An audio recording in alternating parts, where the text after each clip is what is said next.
안녕하세요. 김순열입니다. 지난 시간에 일산효림요양병원의 주세호 이사님과 함께 한의학적 관점으로 파킨슨 병의 정의와 증상에 대해서 알아보았습니다.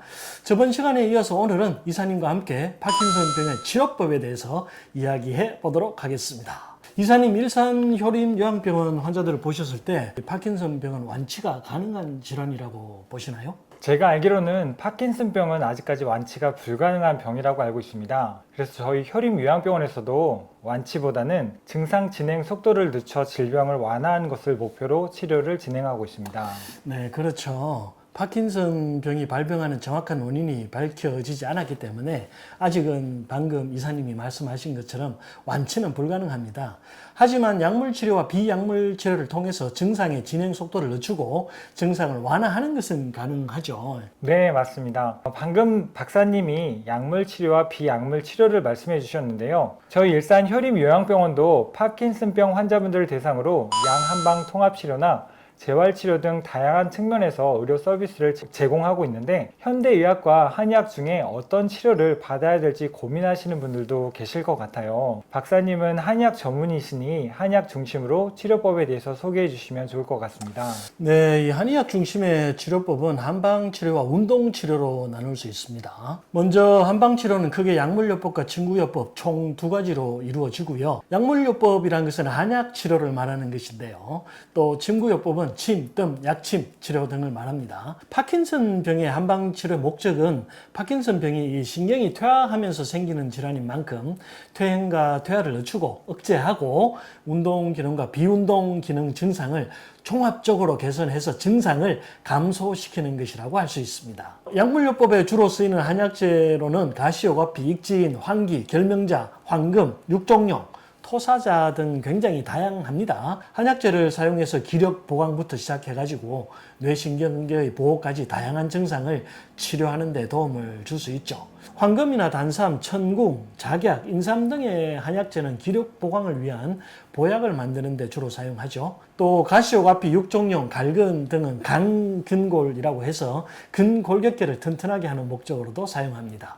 그 다음으로 결명자, 황금 등은 심장과 간의 허열, 가짜열을 꺼주고 상대적으로 과항진된 교감신경계를 진정시키는 목적으로 사용합니다. 익지인, 원지, 천마 등의 한약재는 뇌신경계를 보호해주는 목적으로 사용하죠. 침구요법에서는 벌의 독인 봉동을 이용한 약침 주사를 사용합니다. 봉침의 경우에는 치료 기전이 벌의 독이기 때문에 신경계에 직접적인 작용을 합니다. 그래서 적절한 용량과 농도로 투입이 되면 신경계를 자극하고 활성화시켜 주죠. 또 근육 쪽에 작용이 되면 그 부위의 경직을 풀고 통증을 줄여주는 역할도 합니다. 마지막으로 의사들이 환자들에게 가장 많이 처방하는 치료법이 바로 운동치료입니다. 파킨슨 병에서 운동은 느리고 뻣뻣하고 보행장애와 같은 운동 증상을 개선하는 데 효과가 있죠. 또 불안이나 우울, 인지장애 등과 같은 비운동 증상을 호전시키고 또 신경세포의 퇴화를 방지하고 신경보호작용이 발생해서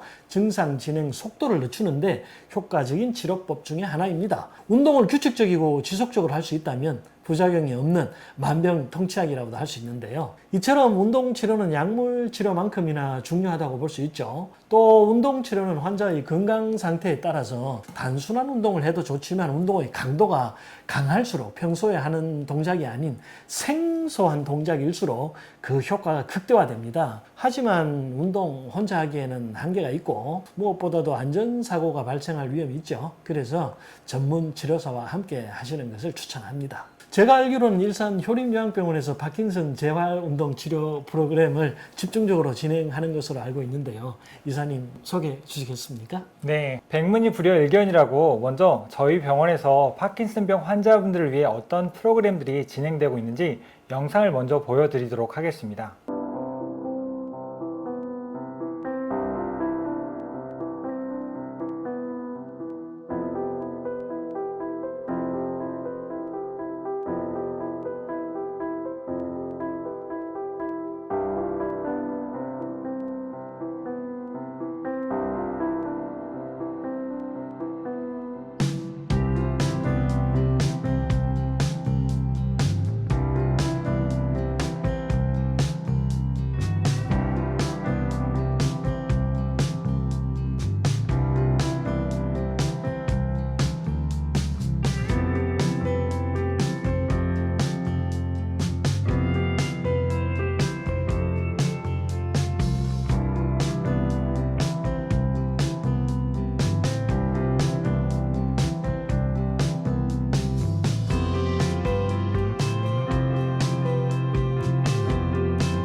와, 영상만 봐도 이번 환자분들의 운동 치료에 굉장히 적극적이라는 것이 느껴지네요. 언제부터 파킨슨병 환자에 집중하게 되셨을까요? 네, 그 모든 요양병원들은 보건복지부 인증을 받아야 하는데요. 그 인증 준비를 위해 21년도에 저희 병원에 입원하신 환자분들의 질병군을 분석해 보았습니다. 근데 저희가 재활병원이 아님에도 불구하고 파킨슨병 환자분들이 전체 환자군 중에 단일 진단명으로는 두 번째로 많이 입원하셨더라고요. 그렇군요. 일반적으로 생각하기에 파킨슨 환자분들은 거동이 많이 불편하시기 때문에 재활병원 쪽으로 입원하시는 게 맞지 않을까 싶었는데요. 환자분들 사정을 들어보니 꼭 그렇지는 않더라고요. 우리나라에서 재활치료에 대한 기준을 세웠는데 그게 발병일을 기준으로 지원되다 보니까 대체적으로 6개월까지는 적극적인 재활치료가 가능합니다. 6개월까지만 재활치료가 가능하군요. 더 추가로도 가능하긴 한데 이제 적극적으로 지원되는 기간은 6개월까지고 그 이후에 뭐 2년까지도 하루에 2번씩 재활치료를 받을 수 있는데 발병이 오래되면 오래될수록 받을 수 있는 재활치료가 점점 더 적어집니다. 오래 진행이 되면은 치료를 할 수 있는 방법들이 점점 줄어든다는 얘기죠. 이제 청구금이 줄어들어서 재활병원에서 그냥 내보냅니다. 아니면은 비급여로 돈을 많이 내야 돼서 부담이 굉장히 높아집니다. 그렇군요. 장기 환자는 재활치료의 효과가 떨어진다고 판단하기 때문인데 이게 뇌졸중 같은 일반적인 질환에는 맞는 얘기지만 파킨슨 병과는 많이 다릅니다. 파킨슨 병은 진행성 질환이기 때문에 진단 당시의 상태가 가장 양호할 때입니다. 파킨슨병 진단은 받았지만 일상생활에 별 지장이 없으니 환자분들도 특별히 재활치료를 받을 필요를 못 느끼시고 재활병원에 간다 해도 증상이 좀 더 악화되면 오라는 얘기를 많이 듣게 된다는 겁니다. 그렇군요. 그렇죠. 그런 경우가 많죠. 그래서 본격적으로 증상이 많이 악화된 시점에는 이미 발병하고 2년 아니면 5년 이상 지난 시점이기 때문에 재활병원에서 치료를 받으려면 굉장히 많은 돈을 내야 됩니다. 그때는 보험 적용이 안 되니까요. 저는 저희 병원의 경영자이기도 하지만 또 사회복지사로서 이런 제도적인 허점 때문에 제대로 도움을 받지 못하는 분들에게 관심이 많았습니다. 그래서 복지 사각지대에 있는 파킨슨 환자분들을 위한 집중 프로그램을 기획하기 시작했고요. 파킨슨 환자분들의 증상 완화를 위해 가장 필요한 게 운동 치료인데 아무리 가족이라 하더라도 매일 옆에서 같이 운동을 돕는 건 많이 힘들잖아요. 그렇죠. 굉장히 힘들죠.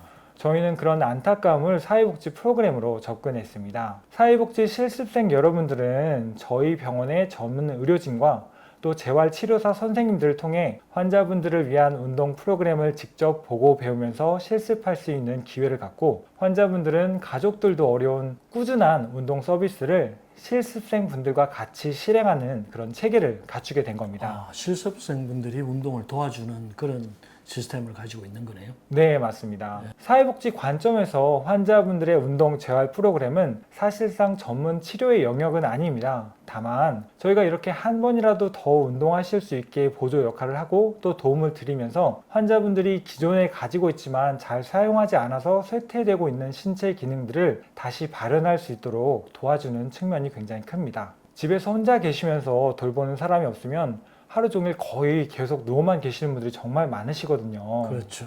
그런 분들은 신체 기능은 물론이고 두뇌 기능, 인지 기능까지 급속도로 안 좋아지시기 때문에 반드시 저희 같은 운동 케어가 필요합니다. 그렇죠. 이 운동이라는 게 우리의 근육이라는 게 사용하지 않을수록 퇴화되고 위축되거든요.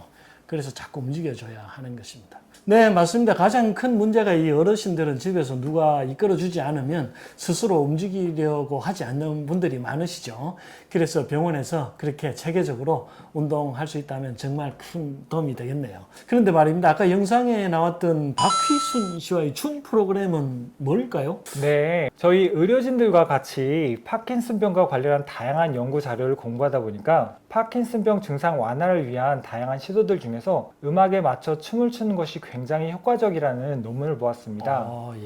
음악을 들으며 리듬에 맞춰 자기 몸을 움직이는 것이 뇌신경 자극은 물론 근력 회복까지 도우면서 파킨슨병 완화에 큰 효과가 있다는 연구인데요. 저희는 이 연구를 바탕으로 저희 병원에 계신 환자분들에 맞게 조금 따라하기 쉬운 스타일로 운동 프로그램을 만든 것입니다. 네, 어르신들 반응은 어떠신가요? 처음에는 뭐 어색해하고 이게 뭐 하는 건가 하시는 눈빛이었지만 정말 한 세션이 다 끝나기도 전에 이 프로그램 할 때마다 밝게 웃으시면서 끝날 때마다 사랑합니다, 감사합니다 해주실 정도로 반응을 해주시는데 저도 정말 굉장히 뿌듯하더라고요. 네, 정말 그러실 것 같아요. 보통 이제 저희 환자분들 중에 운동을 댄스 스포츠 하시는 분들이 꽤 있거든요. 그런 분들이 다들 보면 몸이 건강하고 정신도 맑은 그런 경우가 많더군요. 박혜순 씨와 춤을 이 프로그램을 시작하면서부터 어르신들이 정말 많이 밝아지셨어요. 요양병원에 계신 어르신들끼리 이제 또 선뜻 친해지는 게 쉽지 않은데 이렇게 춤추면서 같이 웃다 보면 훨씬 더 가까워지는 느낌을 받으시는 것 같습니다. 그래서 이 프로그램이 어르신들께 정서적으로나 신체적으로 정말 큰 도움이 될 수밖에 없겠구나 실감하고 있습니다. 박희순 씨가 직접 오시나요? 아, 그건 아닙니다. 네, 맞습니다. 그렇게 웃으면서 몸 쓰는 것만큼 건강에 도움되는 일은 정말 드물죠. 특히나 요양병원에서 말입니다. 자, 벌써 마무리할 시간이 됐네요. 벌써 다 됐어요? 네. 이사님 두 번에 걸쳐서 저와 파킨슨 병에 대해서 이야기해봤는데 어떠셨나요? 일단 워낙 유튜브로 또 유명한 박사님과 이런 인터뷰 하는 게 제가 또 처음이다 보니까 많이 부담스럽기도 하고 또 걱정도 되긴 했지만 네, 오늘 굉장히 잘하셨네요. 네. 그래도 이야기 나누면서 저희 병원이 네. 어떤 점에서 열심히 하고 있고 또 잘하는 면을 소개해 드릴 수 있어서 정말 좋은 시간이었다고 생각합니다. 그럼 마지막으로 저희 파킨슨 병 환자분들과 보호자분들에게 간단하게 한마디 해드리고 마무리할까요? 박사님이 먼저 한 말씀 해주시겠어요? 질병이라는 것이 모두 그렇죠. 막상 내 일이 되고 나면 정신적으로나 육체적으로 너무나 힘듭니다. 하지만 항상 어딘가에 길이 있다는 희망 가지시고 열심히 대처하시면 더 나은 삶 살아가실 수 있으리라 확신합니다. 환자분들 하루하루가 힘드시겠지만 오늘보다 나은 내일을 위해서 조금만 더 힘내시기를 응원합니다. 저희가 파킨슨 환자분들을 집중 케어하기 시작하면서 또 새로운 다양한 시도들을 많이 하고 있습니다. 그래서 정말 칭찬도 많이 받고 있고 보람도 많이 받고 있는데 아직까지는 저희처럼 파킨슨 환자분들을 집중적으로 케어하는 병원들은 많지 않은 것 같아요. 그래서 저희가 어떤 면에서는 선발 주자로 또 좀 많은 책임감을 느끼는 부분도 있습니다. 그래도 앞으로 더 좋은 어떤 모범 사례가 될 수 있도록 더 많이 노력하고 멋진 병원이 될 수 있도록 하겠습니다. 많은 관심과 응원 부탁드리겠습니다. 감사합니다. 네, 지금까지 함께 해주신 일산효림 요양병원의 주세호 이사님이셨습니다. 구독과 좋아요 잊지 마시고요. 주변에 파킨슨 병으로 고생하시는 분들 있으시면 영상 공유 부탁드립니다. 더 좋은 내용으로 다시 찾아뵙겠습니다.